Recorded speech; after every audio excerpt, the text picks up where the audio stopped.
Praise the Lord. मुझे सुनने वाले सब भाई बहनों को प्रभु यीशु मसीह के पवित्र नाम से प्रेज द लॉर्ड। और आज हम एक खास विषय को शुरू करने के लिए जा रहे हैं, वो है परमेश्वर को जाने, परमेश्वर का ज्ञान रखें। और हम सभी जानते हैं परमेश्वर को, लेकिन जिस प्रकार हम खुदा को जानना चाहिए, जिस प्रकार बाइबल परमेश्वर के बारे में हमें बताते हैं, और उस प्रकार हम खुदा की उस ज्ञान को रखना बड़ा ज़रूरी है। ये एक बहुत महत्वपूर्ण विषय है जो इन दिनों में आपके सामने मैं मारने जा रहा हूँ।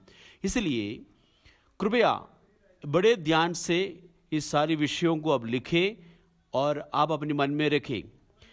और उसकी शुरुआत में हम एक आयत पढ़ते हुए हम लोग शुरू करेंगे। यिर्मयाह नबी की पुस्तक, उसकी 9वीं अध्याय, उसका 23 और 24 पद पढ़ते हुए हम लोग शुरू करेंगे। यहोवा यूँ कहता है, बुद्धिमान अपनी बुद्धि पर घमंड ना करे, ना वीर अपनी वीरता पर, ना धनी अपने धन पर घमंड करे, परंतु जो घमंड करे वह इसी बात पर घमंड करे कि वो मुझे जानता और समझता है कि मैं ही वह यहोवा हूँ, जो पृथ्वी पर करुणा, न्याय और धर्म के काम करता है, क्योंकि मैं इन्हीं बातों से प्रसन्न रहता हूँ। खुदावंद इस पवित्र वचन पढ़ने से, सुनने से हमें आशीष दे। और इस विषय मेरे मन में कई दिनों से ऐसे परमेश्वर की आत्मा अगुवाई कर रहे थे कि हम परमेश्वर के लोगों के साथ इस विषय को बांटें। और क्योंकि ये एक महत्वपूर्ण विषय है, और परमेश्वर को, और यदि हम परमेश्वर का पूरा प्रकाशन एक व्यक्ति को नहीं है, वो विश्वास में कभी भी बढ़ नहीं सकता। और बहुत सारे हमारे विश्वासियों में से बहुत सारे लोग ऐसे हैं जो लोग परमेश्वर के बारे में थोड़ा बहुत कुछ मालूम है, उसी से वो संतुष्ट है। वो बोलते हैं कि मैंने प्रभु को जाना, प्रभु को मैंने स्वीकार किया, बपतिस्मा पाया, और मैं तो स्वर्ग में जाऊंगा। लेकिन हम परमेश्वर को उस प्रकार जाने जितना परमेश्वर चाहता है कि हम उसकी स्वभावों को, उनकी कार्यों को और आत्मा में उसको जो हम लोग ग्रहण करें। इसका मतलब एक संसारिक ज्ञान से हम परमेश्वर को नहीं जान सकता। आत्मा ने प्रकाशित किया हुआ उस प्रकाशन के द्वारा ही एक व्यक्ति उस परमपिता परमेश्वर को जान सकते हैं।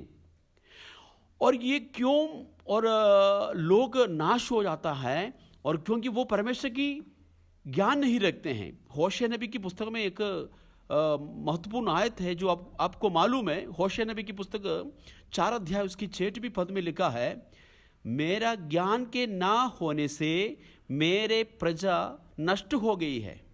इसका मतलब, और जनता क्यों नष्ट हो जाता है, प्रजा क्यों नाश हो जाता है? क्योंकि परमेश्वर का ज्ञान उनमें नहीं है। उसका होशे नबी के पुस्तक 6:6 में लिखा हुआ, क्योंकि मैं बलिदान से नहीं स्थिर प्रेम ही से प्रसन्न होता हूँ, और होम बलि से अधिक यही चाहता हूँ कि लोग मेरा ज्ञान रखे। देखो, परमेश्वर होम बलि और मेल बलि और अन्न बलि से बढ़कर परमेश्वर इवन पुराने नियम में भी लोगों से ये उम्मीद रखते थे कि लोग उस खुदा को जाने, उसका ज्ञान रखे। हम लोग आजकल प्रार्थना में, ठीक है, उपवास में या आराधना में, और हम प्रभु को खुश करने के लिए, प्रसन्न करने के लिए हम लोग उतावली करते हैं। लेकिन प्रभु चाहते हैं कि हर एक उसका जन, हर एक उनका जो संतान उसका ज्ञान रखे। ये ज्ञान कहाँ से? संसार से नहीं मिलेगा, संसारिक, ठीक है, इंटरनेट से नहीं मिलेगा, और कोई ऐसे, ये सिर्फ परमेश्वर की पवित्र आत्मा के द्वारा हमें ये प्रकाशन के द्वारा ही ये जाना जा सकता है, या खुदा के वचन के द्वारा। इसलिए इन दिनों में परमेश्वर के वचन के आधार पर बाइबल का परमेश्वर और हमारा सोच विचार का परमेश्वर में क्या अंतर है। क्योंकि बहुत सारे लोग अपने मन में खुद को एक परमेश्वर का जो है रूप बना कर रखा है, परमेश्वर ऐसे ऐसे है, लेकिन वो अपनी सोच विचार में, अपनी कल्पनाओं में एक परमेश्वर को बना कर रखा है। लेकिन बाइबल में जो प्रकट किया हुआ बताया गया उस असली परमेश्वर से वो बड़े दूर हो सकता है। इसलिए इस खुदा का ज्ञान रखना हमारे लिए बड़ा जरूरी है। हमारा परमपिता का उस परमेश्वर का ज्ञान को एक मानुषिक बुद्धि और ज्ञान में और वो समझ नहीं सकते हैं। आपको मालूम है हमारे परमेश्वर का ज्ञान, परमेश्वर का स्वभाव, परमेश्वर का कार्य और उसकी गहराई समुद्र से भी गहरा है और उसकी ऊंचाई आसमान से भी ऊंचा है। और पूरा जिंदगी में एक मनुष्य उस परमेश्वर को नहीं जान सकता, लेकिन हमारे अंदर एक प्यास और भूख होना चाहिए कि मुझे और उस परमेश्वर को, मेरा उत्तम साथी को और मेरा उस उद्धारकर्ता को, मेरा सृष्टिकर्ता को, मेरे पिता परमेश्वर को मुझे और जानना है। मुझे और गहराई तक उसकी स्वभाव को, उसकी प्रेम को, उसकी करुणा को, उसकी दया को, उसकी जो है और हर प्रकार की उनकी स्वभाव को मुझे जानना है करके एक इच्छा, एक विश्वासी का हृदय में होना चाहिए मेरे प्रियो। और मैं एक कहानी आपको समझाने के लिए मैं बताना चाहता हूँ, और वो है और 4 अंधे लोग और हाथी को देखने के लिए गए। आप लोग इस कहानी को आप लोग सुना होगा। और अंधे लोग कभी हाथी को देखा नहीं क्योंकि वो अंधे हैं।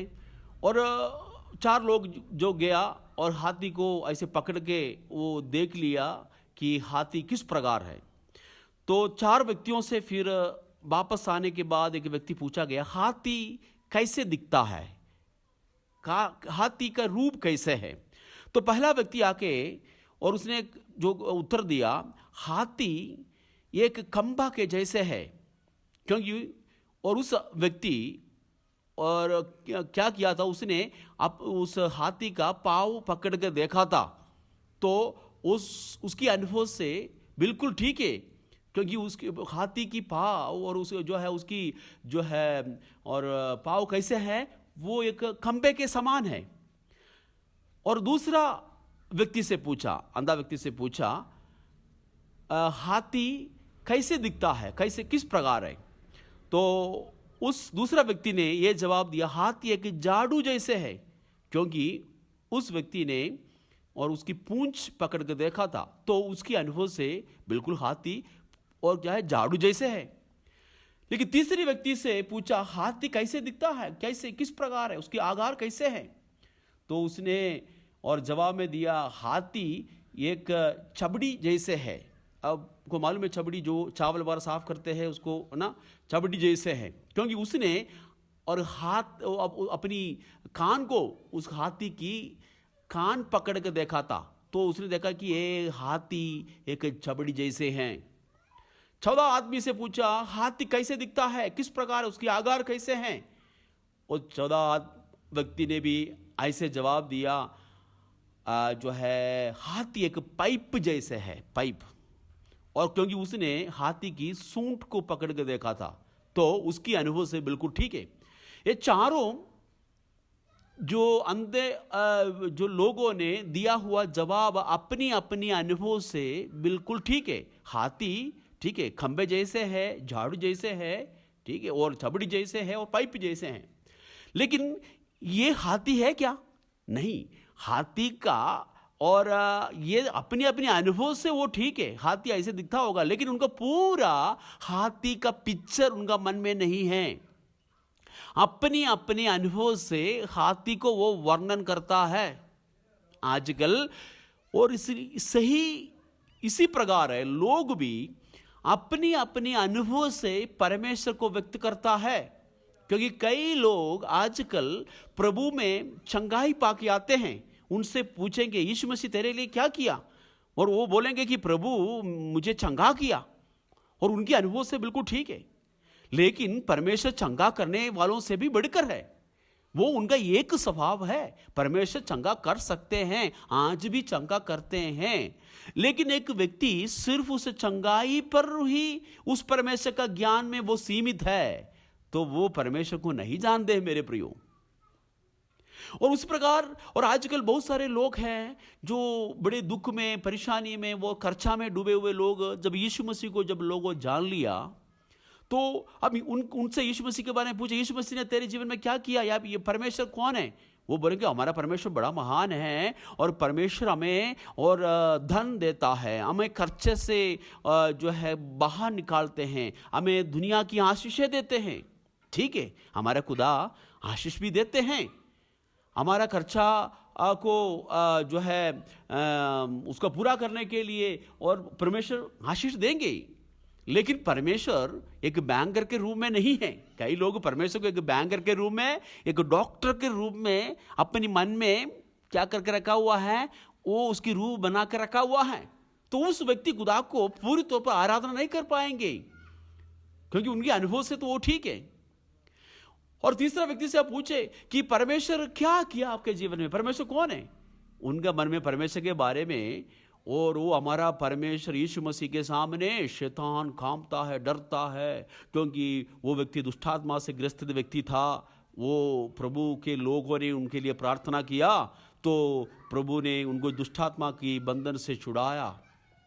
और लेकिन परमेश्वर दुष्टात्माओं से छुड़ाते हैं, प्रभु शक्ति रखते हैं, प्रभु और सब कुछ कर सकता है, शैतान उनके सामने कांपते हैं। लेकिन सिर्फ दुष्टात्माओं को निकालना ही नहीं है परमेश्वर का काम या परमेश्वर का स्वभाव, और वो उनकी अनेक स्वभावों में से, उनके अनेक सामर्थ्य के कामों से एक सामर्थ्य का काम है वो। लेकिन वो परमेश्वर का पूरा रूप नहीं है। और उसी प्रकार और हर एक व्यक्ति अपने अपने अनुभव से परमेश्वर को सीमित कर रखा है। और लेकिन मैं ये बताना चाहता हूं कि मेरे प्रियो, आपकी अनुभव से परमेश्वर कौन है? मेरा अनुभव अलग हो सकता है, आपका अनुभव अलग हो सकता है, और तीसरा व्यक्ति का जो है अनुभव अलग हो सकता है। लेकिन उसी से एक व्यक्ति सीमित है, वो ही प्राप्त करने के लिए, और उसने खुदा ने वो किया हुआ उस आशीषों के लिए सिर्फ प्रभु से प्रेम करता है, तो उनका विश्वास में वो मजबूत नहीं हो सकता। इसलिए हमारी कलीसियाओं में बहुत सारे जो विश्वासी अभी तक आत्मा में प्रभु की ज्ञान में बढ़ने के लिए उनके हृदय में चाहत नहीं है, क्योंकि वो सोचते हैं कि परमेश्वर ये है। नहीं, परमेश्वर को जितना हम उनको जाने उतना हमें लगेगा हो हमें उनका जानकारी और हमारे पास कम है, और वो और भी ज़्यादा उनकी गहरी स्वभावों को हम उनकी आत्मा में जानना जरूरी है। और इसलिए इस विषय को आप लोग बड़े ध्यान से आने वाले दिनों में भी सुनना है। मैं बाइबल की अलग अलग आयतों से और अलग अलग लोगों के अनुभव से मैं ये बात आपको मैं बताऊंगा। और अभी देखिए कि हमारा बाइबल का परमेश्वर और अन्य जातियों के परमेश्वर में या उनकी कल्पनाओं की परमेश्वर में बाइबल का परमेश्वर या यहोवा परमेश्वर हमारा प्रभु कितना अंदर है। बाइबल का जो थियोलॉजी और धर्मशास्त्र और या ठीक है, और हमारे बाकी धर्मों में वो लोग अपने परमेश्वर के बारे में, भगवान के बारे में, ईश्वर के बारे में क्या सोच विचार रखते हैं, इसमें हमारा सोच विचार में और हमारी परमेश्वर के विचारों में उनकी भी परमेश्वर के विचार के में बड़ा अंतर है। इसलिए उस बैकग्राउंड से जो लोग आते हैं और वो क्या करते हैं कि वो ही सोच विचार बाइबल की परमेश्वर के बारे में सोचते हैं, तो इसलिए क्या नहीं करते हैं, वो आगे नहीं बढ़ पाते हैं। उदाहरण के लिए मैं कुछ बातों में आपके साथ बांटूंगा।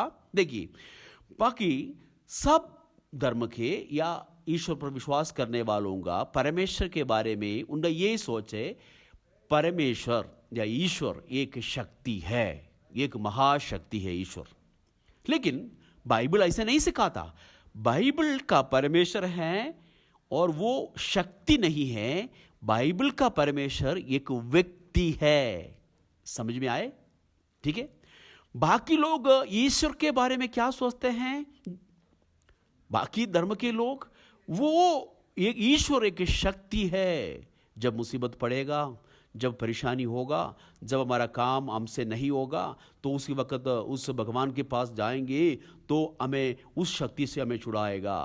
लेकिन बाइबल स्पष्ट कहते हैं कि हमारा परमेश्वर ना केवल एक शक्ति है, वो एक व्यक्ति है। इसलिए हर एक मसीह जन जिनको यीशु मसीह के साथ एक व्यक्तिगत संबंध नहीं है, वो एक असली मसीह नहीं हो सकता।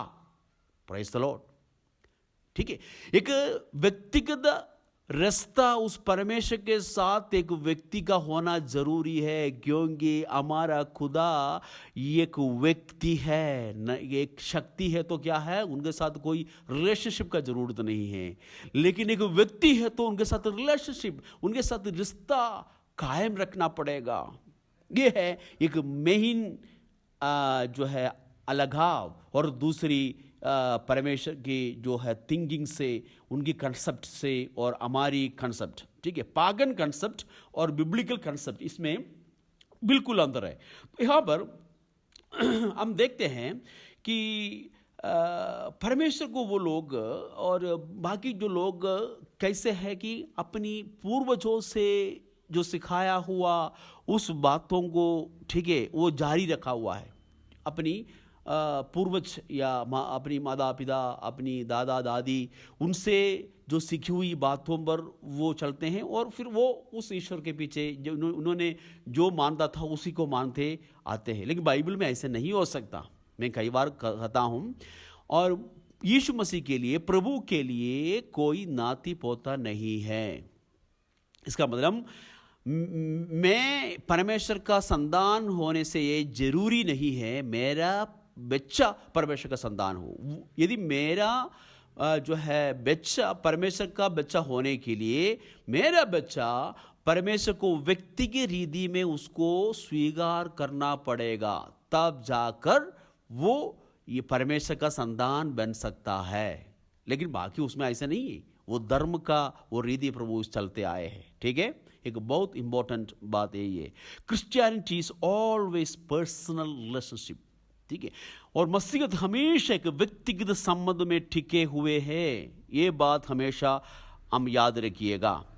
ठीक है, बाकी पागन कंसेप्ट जो परमेश्वर के बारे में क्या है, अन्य जातियों का परमेश्वर के बारे में उनको सोच विचार यही है कि परमेश्वर या ईश्वर ऐसे एक चीज है और एक शक्ति है जिसको जब हमें जरूरत पड़ेगा तब उसको इस्तेमाल किया जा सकता है या उसको इस्तेमाल कर सकते हैं। एक इस्तेमाल करने वाला एक चीज के रूप में लोग ईश्वर के बारे में, परमेश्वर के बारे में सोच कर रखा है। ये मसीहत में भी कई लोग ऐसे सोच कर रखा है। ईश्वर कोई यूज करने वाला चीज है। जब when we are need of, जब हम जरूरत में हैं, तब हम परमेश्वर को क्या कर सकते हैं, हमारा मुसीबतों में, परेशानियों में, हमारा तकलीफ में परमेश्वर को हम इस्तेमाल कर सकता है। परमेश्वर को यदि उसी रिलेशनशिप है आपको, जब आप बिल्कुल सब कुछ ठीक है, सब कुछ ठीक चल रहा है, आपके पास ठीक है खाने के लिए, रोटी खाने के लिए कपड़ा और सब कुछ ठीक चल रहा है, अच्छा नौकरी चल रहा है, ना प्रार्थना, ना चर्च में जाएंगे, ना बाइबल पढ़ेंगे, कुछ भी नहीं, बड़े जो है मस्ती में जीवन व्यतीत करेंगे। जब मुसीबत पड़ेगा तो उस वक्त फास्टिंग, उपवास और बाइबल पढ़ना, प्रार्थना, जब वो ठीक हो जाएगा। फिर ऐसा नहीं है। ठीक है, क्योंकि हम और एक पिता के पास, हमारा जो पिता के पास, संसार के पिता के पास, सिर्फ उस पिता का बात नहीं मानता और पिता के इच्छाओं को पूरा नहीं करता, पापा के, ठीक है, कोई भी जो बच्चा होने का हक हम पूरा नहीं करता, जब जरूरत पड़ेगा अपने पिता के पास जाकर ऐसे मांगते रहता है। ठीक है, वो वाला, इसका मतलब उस व्यक्ति को उस पिता के साथ एक व्यक्तिगत प्रेम और संबंध और कुछ भी नहीं है, ये है उसका मतलब। इसलिए परमेश्वर को कोई इस्तेमाल करने वाला कोई शक्ति के रूप में कुछ लोग परमेश्वर का जानकारी रखा हुआ है, लेकिन ऐसा नहीं है। बाइबल का परमेश्वर हमेशा कि एक व्यक्तिगत संबंध आपके साथ स्थापना करने के लिए उनका चाहत है। मेरे प्रियो, ये बाइबल हमें प्रकट करता है। इसलिए ठीक है, शाऊल से जो है कहा कि परमेश्वर होम बलि और मेल बलि से इतना क्या प्रसन्न करते हैं जितना प्रभु की आज्ञा मानने से। और परमेश्वर क्या प्रसन्नता किस में है? हम होशे नबी की पुस्तक में अभी पढ़ा, होम बलि से अधिक मैं ये चाहता हूं कि लोग मेरा ज्ञान रखे। लोग परमेश्वर को खुश करने के लिए और ऐसा जो है वर्शिप कर रहा, ये करता है, वो करता है, नहीं। परमेश्वर सच्चा आराधकों को ढूंढता है। सच्चा आराधक तभी बनेगा जब हम उस परमेश्वर को जैसे जानना चाहिए वैसे जानकर उसकी आराधना करें। Praise the Lord. और उसी प्रकार हम लोग देखते हैं अन्य जातियों का परमेश्वर के बारे में क्या सोच विचार है। ठीक है, हम कुछ उस भगवान को कुछ देंगे तो वो हमको स्वीकार करेगा, हमसे बड़ा खुश हो जाएगा, हमको वो आशीष देगा, ऐसे सोचते हैं।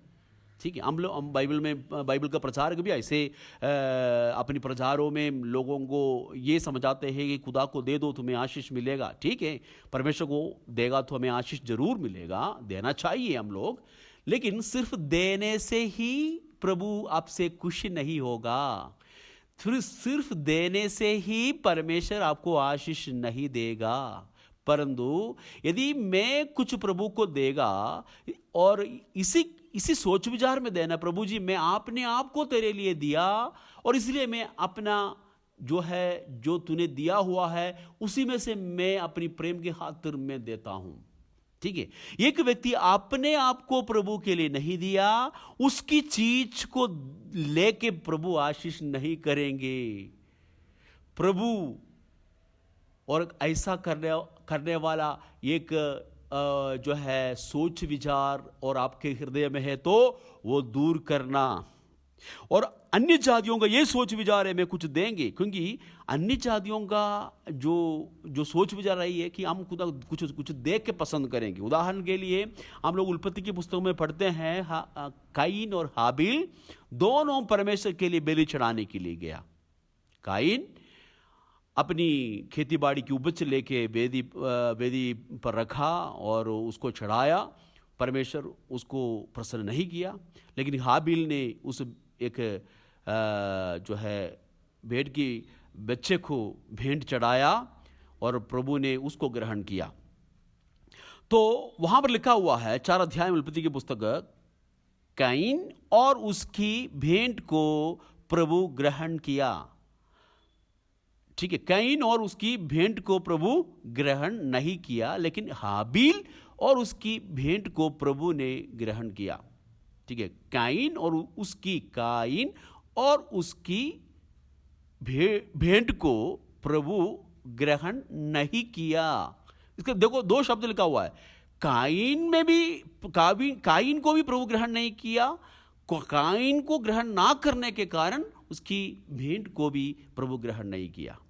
इसका मतलब जो भेंट लेके आता है उस व्यक्ति को भी प्रभु देखता है, सिर्फ उस भेंट लेके आने वाले उस चीजों को, उस पशुओं को, उस जो है खेती बाड़ी की उपज को, ठीक है, मेमने को या कबूतर को नहीं देखता है।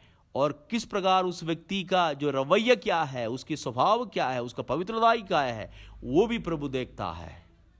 ठीक है, तो इसलिए हम परमेश्वर को देख के मैं कुछ कर सकता हूं, अपने आप को नहीं देना। कुछ लोग ऐसे कहते हैं कि मैं चर्च में नहीं जाऊंगा, मुझे समय नहीं है, मैं प्रार्थना भी नहीं कर सकता हूं, लेकिन मैं काम पे जा रहा हूं, हर महीने में मैं अपनी दशांश दूंगा। लेकिन आपकी दशांश परमेश्वर लेने के लिए परमेश्वर भिखारी नहीं है। और परमेश्वर आपको यदि आपका दशांश देना चाहिए, लेकिन अपने आप को दो। अपना पैसा से खुदा को कुछ नहीं कर सकता। ठीक है, ये सोच विचार और हमें कहां से मिला? हमारा शायद आसपास की जो रिलीजियस कंसेप्ट है, धार्मिक सोच विचार है, वहां से मिला होगा। लेकिन बाइबल का और परमेश्वर का स्वभाव वो नहीं है मेरे प्रियो। और उसके बाद कुछ लोग सोचते हैं कि परमेश्वर जो है कुछ जगहों में लिमिटेड है। ठीक, उसको हम सीमित करते हैं। कुछ हमारा ये सोच विचार है सिर्फ मंदिर में और गुरुद्वारा में या मस्जिद में, चर्च में, और वही है परमेश्वर, बाकी जगह में परमेश्वर नहीं है। इसलिए आराधनालय को उसने अपना महत्व तो है, लेकिन हम लोग बाइबल के अनुसार परमेश्वर सब जगह में है। खुदा के वचन में यीशु मसीह ने खुद हमसे वायदा किया है, 2 या 3 व्यक्ति जहां कहीं मेरे नाम में इकट्ठे होते हैं उनके बीच में मैं उपस्थित हूं। प्रभु हर जगह में है। हमारे चर्च से बाहर निकलने से के बाद प्रभु हमारे ऊपर ज़्यादा ध्यान देता है। और हम सिर्फ चर्च में आते समय सभी लोग तो पवित्र हैं, कोई गलत काम नहीं करते, ठीक है। और लेकिन प्रभु का नज़र जब हम कलीसिया के बाहर जब जाते हैं, चर्च के बिल्डिंग से बाहर जब जाते हैं, कलीसिया कभी भी अलग नहीं है, कलीसिया तो है अम्ब, ठीक है। तो इसका मतलब कोई जगह में उनको कंडेन नहीं कर सकता। इसलिए हम लोग प्रेरितों की काम में प्रेरित पौलुस एथेंस में प्रचार करते हुए हमने देखा कि तुम जो है वो परमेश्वर होकर और पृथ्वी और आकाश का और स्वर्ग और पृथ्वी का मालिक होके वो मनुष्यों के बनाया हुआ मंदिरों में वो नहीं रहता। परमेश्वर का मंदिर हमारा हृदय है, हर एक व्यक्ति के दिल में प्रभु वास करना चाहता है। इसलिए ये सोच विचार अब दूर करें कि एक ही जगह में ही परमेश्वर है। हम लोग इसलिए चर्च बिल्डिंग में नहीं जाता कि उस चर्च बिल्डिंग में कुछ खास बात है। इसलिए एक बिल्डिंग अनिवार्य है कि ताकि हर एक विश्वासी मिलकर एक जगह में आए, एक दूसरे विश्वासी के साथ संगति करे और एक दूसरे के सुख दुख में शामिल हो जाए और हम लोग एक सामूहिक आराधना में भी शामिल हो जाए। ये इसलिए चर्च बिल्डिंग का जरूरत है। लेकिन इसका मतलब ये नहीं कि चर्च बिल्डिंग में ही परमेश्वर है, ठीक है। और खुदा के बारे में ऐसे सोच विचार करके रखा है। सुलेमान बहुत बड़े जो है परमेश्वर के लिए मंदिर बनाया, बड़े मैग्निफिसेंट टेम्पल बना के। और सुलेमान कैसे प्रार्थना करते हैं, ये परमेश्वर, ठीक है, तुम ना और स्वर्ग में पृथ्वी पर खंडे नहीं हो सकता, और स्वर्ग आपके सिंहासन, पृथ्वी उस आपकी पाँव की चौकी है प्रभु जी। लेकिन मैं आपके लिए किस प्रकार की घर बनाऊं, मैं जानता हूं प्रभु जी ये मंदिर और इस जो है टेम्पल जो है आपके लिए और पर्याप्त नहीं, मैं आपको इस मंदिर में, ठीक है, लगा कर रख नहीं सकता।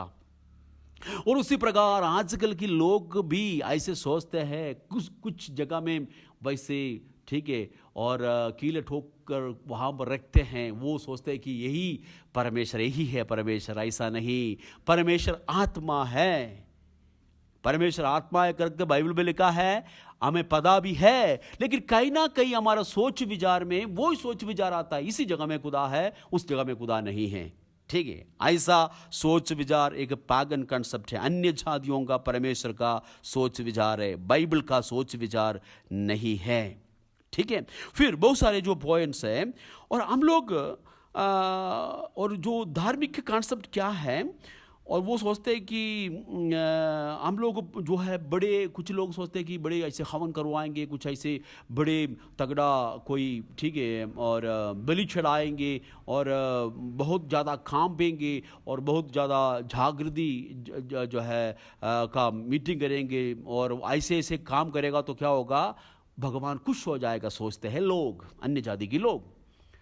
उसी प्रकार एक मसीह व्यक्ति सोच नहीं सकता, ठीक है। हम परमेश्वर को उनका प्रेम की खातिर हम उनकी आराधना करते हैं, ना कि हम उनको और बड़े और जो है ज़्यादा जोर जोर से चिल्लाने से और ढोलकी बजाने से, ड्रम बजाने से, बड़ी आवाज़ करने से क्या उसी से परमेश्वर खुश हो के आपका बीच में आएंगे? ऐसा नहीं, ठीक है। जब परमेश्वर राजा होने के नाते हम अपनी प्रेम जोर से भी हम आराधना कर सकते हैं और बिल्कुल शांत होकर भी प्रभु की आराधना कर सकते हैं हम लोग, ठीक है। हमारा प्रेम व्यक्त करने के लिए और अलग अलग मीडिया है, लेकिन आप ये मत सोचो तो बड़े सामर्थ्य की प्रार्थना, बड़े जोर जोर से प्रार्थना करके ऐसे होगा। यीशु मसीह जब लाजर की कब्र में वहाँ पर खड़े होकर, ठीक है, और ये वो एक सिंपल एक प्रार्थना किया, ठीक है।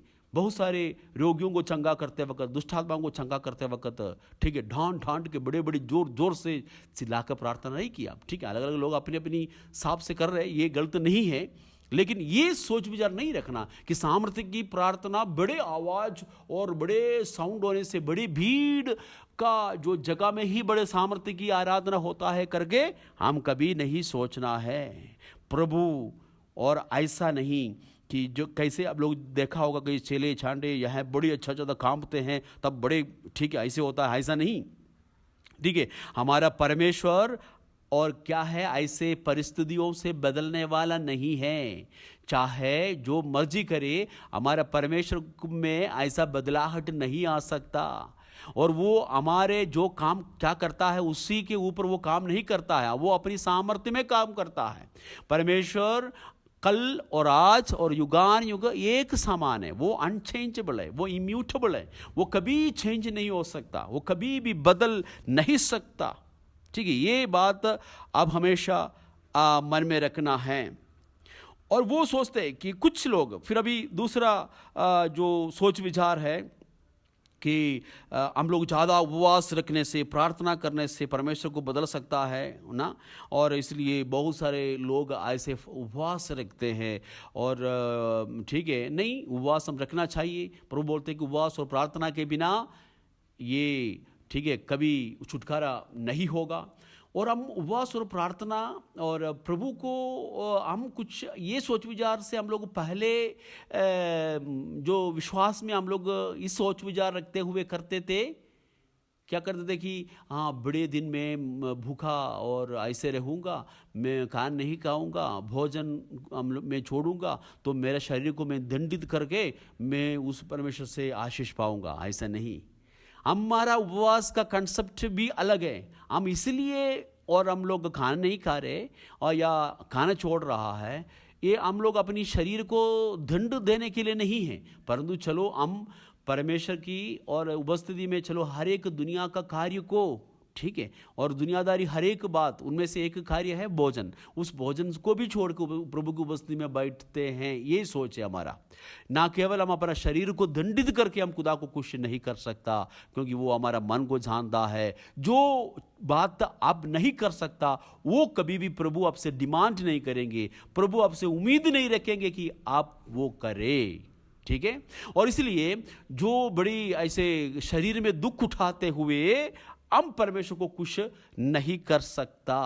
ठीक है, ऐसा एक सोच विचार है परमेश्वर के बारे में। ऐसे खुश होने वाला परमेश्वर है हमारा। परमेश्वर सोचे तो वो हमारा मन से दूर करना चाहिए। ठीक है, बाकी जितना भी मसीहत को छोड़कर बाकी जितना भी धर्म है, अपना अपना धर्म का पुरोहित होता है, ठीक है, और प्रीस्ट होता है। और वो जनता सोचते हैं कि हम लोग उस प्रीस्ट के द्वारा ही भगवान के पास पहुंच सकते हैं, लेकिन बाइबल में ऐसा नहीं है।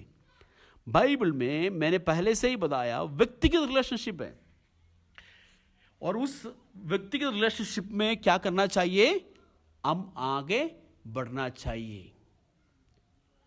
तो आज जो है खुदा का वचन जो हमने सुना, उस वचन पर आगे भी हम लोग जारी रखेंगे। समय की कमी के कारण यहाँ पर मैं समाप्त कर रहा हूँ, और आज उस परमेश्वर का उस ज्ञान को हम और पूरी तौर पर हम जानने के लिए हम प्रार्थना करें प्रभु, और हम अपनी सोच विचार में एक परमेश्वर को बना के, कल्पनाओं में अपने परमेश्वर को बना कर ना रखे खुदा। जैसे खुदा तेरे वचन में प्रकट किया उसी प्रकार हम जानने पाए आपको। हमें पूरी तौर पर प्रभु जी हम आपको, आपका ज्ञान रखने वाला बने प्रभु। मेरे प्रभु पिता परमेश्वर, आज आपका वचन में हमने पढ़ा, मेरे ज्ञान के ना होने से मेरी प्रजा नष्ट हो जाते हैं। प्रभु हमारे अंदर आपका सही ज्ञान को डाल दे, ताकि सही रीति से हम आपसे दुआ और बंदगी कर सकते हैं, आराधना कर सकते हैं, हम प्रार्थना कर सकते हैं। प्रभु जी मेरे पिता, हम पिता परमेश्वर आपका ज्ञान रखने के लिए उसी और चाहत में रहते हैं खुदा। आपका ज्ञान से मैं भर दे, तेरी आत्मा उसके लिए सहायता कर। मुझे प्रभु जी जो सुना हुआ और वचन के ऊपर प्रभु जी मनन करने के लिए आज के हमारे जो हर एक भाई बहनों को सहायता कर प्रभु। अब हमारा प्रार्थना को सुना, धन्यवाद, यीशु मसीह के पवित्र नाम से, आमीन।